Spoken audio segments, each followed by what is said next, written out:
तो प्यारे दोस्तों, तैयार हो जाइए फिर से हमारे साथ चेन्नई घूमने के लिए।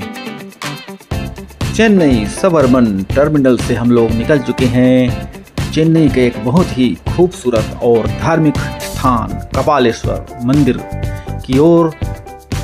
रास्ते में जो भी बड़े बड़े बिल्डिंग्स और इमारतें पड़ेंगी उनका भी दर्शन आपको हम कराते जाएंगे। MGR सेंट्रल से बाहर निकलते ही हमको मिला government general hospital Chennai. Rajiv Gandhi government general hospital RGGH के नाम से भी इसे जाना जाता है। यह पार्क टाउन चेन्नई में स्थित है और मद्रास मेडिकल कॉलेज से संबद्ध है। 1664 में ब्रिटिश ईस्ट इंडिया कंपनी द्वारा स्थापित यह भारत का पहला आधुनिक अस्पताल माना जाता है। इसमें लगभग 2722 बेड है और प्रतिदिन लगभग 12,000 बाह्य रोगी यहाँ आते हैं। और ये है दक्षिण रेलवे की महाप्रबंधक का कार्यालय। 1873 में स्थापित यह है MGR सेंट्रल रेलवे टर्मिनल और ये है चेन्नई सबअर्बन टर्मिनल।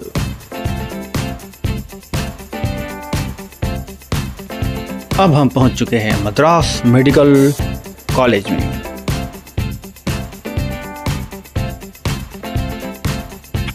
यह है गवर्नमेंट सुपर स्पेशलिटी हॉस्पिटल। 2010 में विधानसभा और सचिवालय के रूप में बनाया गया था, जिसे 2014 में अस्पताल में परिवर्तित किया गया। दोस्तों, अब हम पहुंच चुके हैं कपालेश्वर मंदिर। चेन्नई का एक प्रसिद्ध और पवित्र हिंदू मंदिर है जो भगवान शिव को समर्पित है। यह मंदिर मायलापुर इलाके में स्थित है और तमिलनाडु के सबसे पुराने और प्रमुख शिव मंदिरों में से एक माना जाता है। यहाँ भगवान शिव विराजित हैं कपालेश्वर के रूप में और देवी के रूप में पार्वती माता, करुणांबिका या कामाक्षी अम्मन के रूप में पूजी जाती है। यह मंदिर 7वीं शताब्दी में पल्लव राजाओं द्वारा बनवाया गया माना जाता है, लेकिन वर्तमान मंदिर की संरचना 16वीं शताब्दी की है।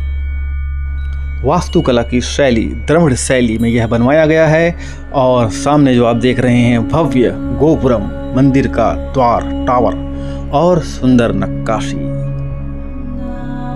दोस्तों, यहाँ ब्रास के पूजा मेटल के बड़े बड़े स्टोर्स अवेलेबल हैं, जो यहाँ की खासियत है। त्योहार, सबसे प्रसिद्ध त्योहार है अरुभथुमी उत्सव, जिसे पंगुनी फेस्टिवल भी कहा जाता है, जो मार्च अप्रैल में मनाया जाता है। इसमें रथ यात्रा, थेर और सांस्कृतिक कार्यक्रम होते हैं। दोस्तों, अभी जो आप देख रहे हैं वो केवल मंदिर का एक मुख्य द्वार ही है, जो द्वार ही इतनी ही खूबसूरत नक्काशियों से सजा हुआ है, जिसे देखकर मन हतप्रभ रह जाता है। आइए जानते हैं मंदिर का महत्व। ऐसा माना जाता है कि देवी पार्वती ने यहाँ मैल अर्थात मोर के रूप में तपस्या की थी, इसलिए इस क्षेत्र को मायलापुर कहा जाता है। मंदिर में शिवलिंग के अलावा कई अन्य देवी देवताओं की मूर्तियां हैं, जैसे गणेश, मुरुगन, नटराज और दुर्गा माता। मंदिर के दर्शन का समय सुबह 5 बजे से लेकर 12 बजे तक और शाम 4 बजे से लेकर 9 बजे तक। ध्यान दें कि त्योहारों या विशेष दिनों पर समय थोड़ा बदल सकता है। कैसे पहुंचे? निकटतम रेलवे स्टेशन चेन्नई सेंट्रल या MRTS मायलापुर स्टेशन। निकटतम bus stop Mylapore bus stop. Airport से दूरी चेन्नई इंटरनेशनल एयरपोर्ट से लगभग 17 किलोमीटर की दूरी। ऑटो या कैब लेना सबसे सुविधाजनक रहेगा, खासकर अगर आप पहली बार चेन्नई आ रहे हैं। मंदिर में प्रवेश से पहले जूते बाहर उतारने की व्यवस्था है। पूजा या अभिषेक के लिए मंदिर में ही सामग्री मिल जाती है। अगर आप सुबह सुबह जाएं तो भीड़ कम होती है और शांति का अनुभव ज्यादा होता है।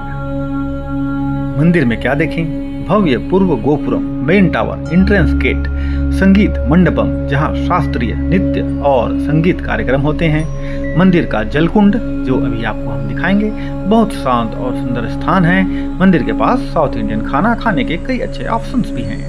ये है संगीत मंडपम, बहुत ही सुंदर। दोस्तों, ये मंदिर बहुत ही खूबसूरत है और यहाँ साफ साफ अक्षरों में नॉन हिंदूज को अलाउ नहीं किया जाता है, इसका बोर्ड लिखा हुआ है।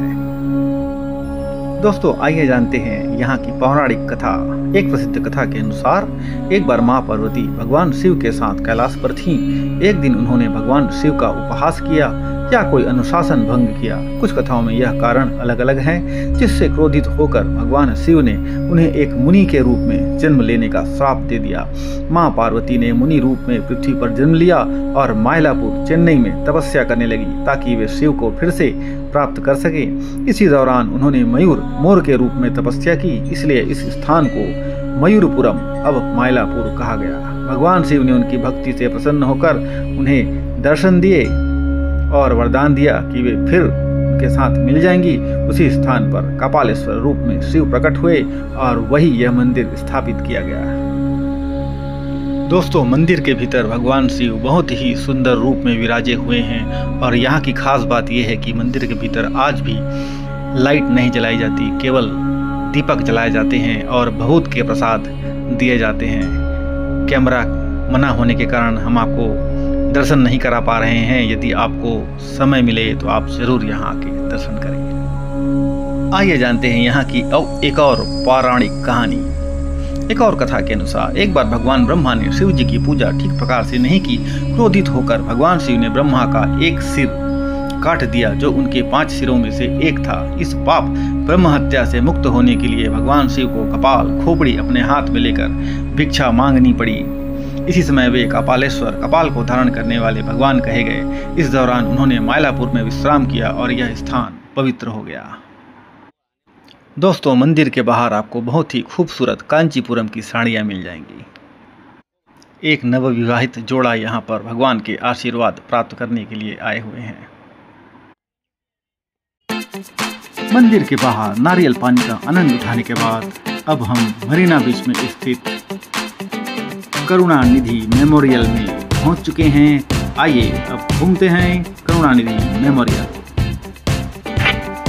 करुणानिधि स्मारक चेन्नई के मरीना बीच पर स्थित एक प्रमुख स्थल है जो तमिलनाडु के पूर्व मुख्यमंत्री और द्रविड़ मुनेत्र कड़गम डीएमके के संस्थापक एम करुणानिधि की स्मृति में बनाया गया है। यह स्मारक उनके जीवन, साहित्यिक योगदान और सामाजिक न्याय के प्रति समर्पण को श्रद्धांजलि देता है। स्थान और पहुंच: स्थान मरीना बीच, चेन्नई, तमिलनाडु। निकटतम स्थल अन्ना समाधि CN अन्नादुरै का स्मारक। परिवहन: चेन्नई सेंट्रल रेलवे स्टेशन से लगभग 5 किलोमीटर की दूरी पर स्थित है, जहां से ऑटो, टैक्सी या बस द्वारा आसानी से पहुंचा जा सकता है। स्मारक की विशेषताएं: स्मारक परिसर में करुणानिधि की समाधि, उनकी प्रतिमा और एक संग्रहालय शामिल है। संग्रहालय में उनके साहित्यिक कार्यों, फिल्मों और राजनीतिक जीवन से संबंधित वस्तुएं प्रदर्शित की गई हैं। परिसर को सुंदर उद्यानों और जल संरचनाओं से सजाया गया है जो इसे एक शांतिपूर्ण स्थल बनाते हैं। शताब्दी स्मारक सिक्का: करुणानिधि की जन्म शताब्दी के अवसर पर 18 अगस्त 2024 को रक्षा मंत्री राजनाथ सिंह ने चेन्नई में एक ₹100 का स्मारक सिक्का जारी किया। इस अवसर पर तमिलनाडु के मुख्यमंत्री MK स्टालिन भी उपस्थित थे। राजनाथ सिंह ने करुणानिधि को भारतीय राजनीति का एक महान नेता, सामाजिक न्याय का समर्थक और तमिल संस्कृति के संरक्षक के रूप में सम्मानित किया। ये है श्रीमान करुणानिधि की समाधि। यहाँ का प्रवेश बिल्कुल निःशुल्क है। कैसे पहुंचे? स्थान मरीना बीच, ओमंदुरार स्टेट, अन्नासलाई, चेन्नई 600002। निकटतम railway station MGR Chennai central, लगभग 4-5 किलोमीटर दूर। चेन्नई एगमोर भी पास में ही है। बस के द्वारा आप पहुंच सकते हैं। मरीना बीच के पास कई बस रूट चलते हैं। अन्ना स्क्वायर स्टॉप पर उतरें। कैब, ऑटो, गूगल मैप्स में करुणानिधि मेमोरियल या कलेग्नार मेमोरियल सर्च करें। नेविगेशन बहुत सीधा है। विजिटिंग टाइम सुबह 6 बजे से शाम 7 बजे तक खुला रहता है। कोई प्रवेश शुल्क नहीं है। शाम के समय जाना शांत और सुहावना होता है। समुद्र की लहरों की आवाज और शांति का अनुभव मिलेगा। फोटोग्राफी की अनुमति है।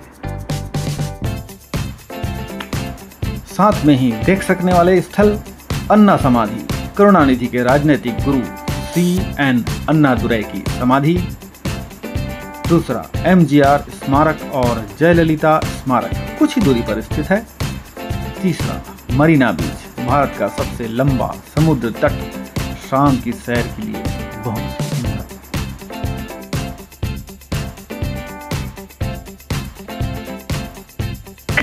आइए इन महान व्यक्तित्व के बारे में जानते हैं।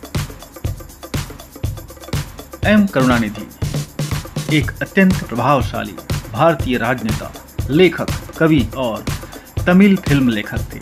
उन्हें कलैगनार, जिसका अर्थ है कला का विद्वान, के रूप में भी जाना जाता है। वे द्रविड़ मुनेत्र कड़गम DMK पार्टी के प्रमुख नेता और 5 बार तमिलनाडु के मुख्यमंत्री रहे। करुणानिधि का संक्षिप्त जीवन परिचय।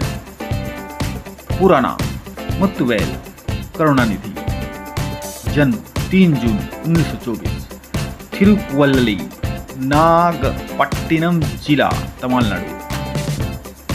निधन 7 अगस्त 2018, चेन्नई। पार्टी द्रविड़ मुनेत्र कड़गम, उपनाम कलैगनार। इस बड़े से बुक में उनके द्वारा लिखा गया लेटर है, जिसमें कि वो तत्कालीन गवर्नमेंट को थैंक यू कह रहे हैं तमिल भाषा को क्लासिकल लैंग्वेज के रूप में मान्यता देने के लिए।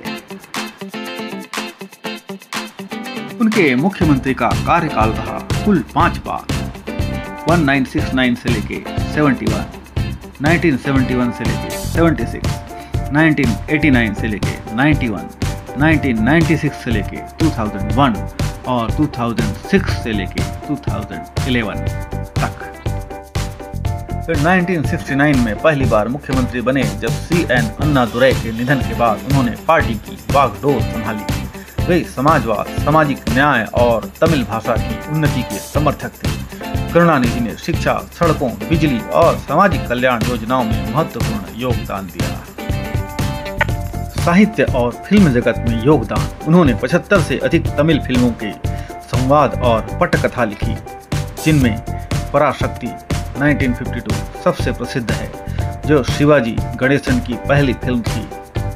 उन्होंने कई तमिल नाटक, उपन्यास और कविताएं भी लिखी हैं। वे तमिल भाषा और संस्कृति के सशक्त प्रवक्ता थे। दोस्तों, यहाँ से मरीना बीच का बहुत ही खूबसूरत नज़ारा दिखाई देता है। आप देख सकते हैं मरीना बीच की लाइट्स कैसे चमक रहे हैं। करुणानिधि जी को तमिल के योद्धा के रूप में जाना जाता है।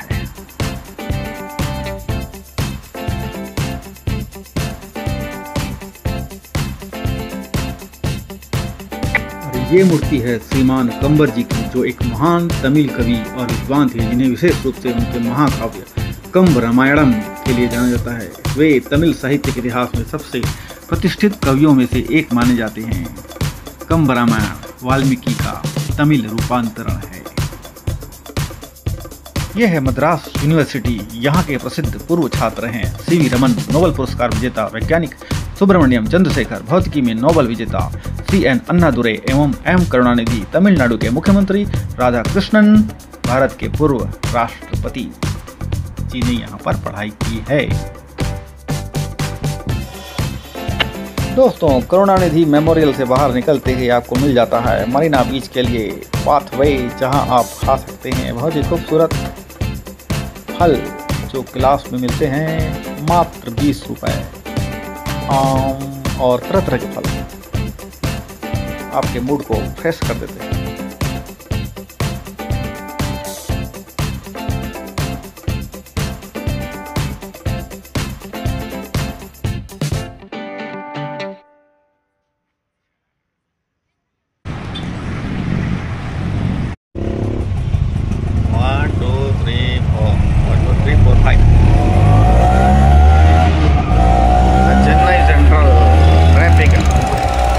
लगभग आधी रात तक भ्रमण करने के बाद हम वापस पहुंच चुके हैं अपने आशियाने चेन्नई सबअर्बन टर्मिनल के पास।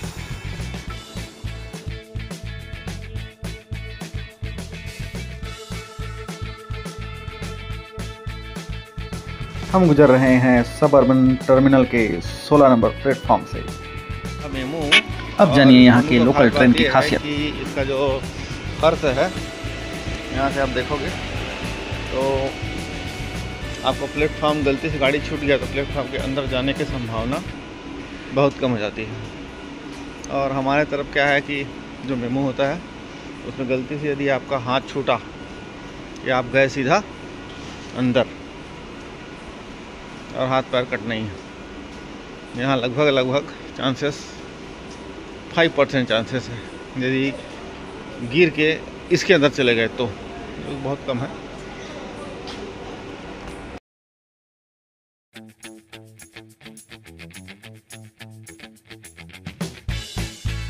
तो दोस्तों, कैसा लगा आपको चेन्नई का टूर? कमेंट करके बताइएगा, और अच्छा लगा हो तो लाइक ज़रूर कीजिएगा और अपने दोस्तों के साथ शेयर कीजिएगा। और अब यहाँ से हमारी चेन्नई की यात्रा समाप्त होती है। अब हम अगले वीडियो में चलेंगे चेन्नई से वापस नागपुर की ओर, और नागपुर की एक बेहतरीन जगह के दर्शन आपको कराएंगे। तब तक के लिए गुड बाय, थैंक यू। मिलते हैं ब्रेक के बाद।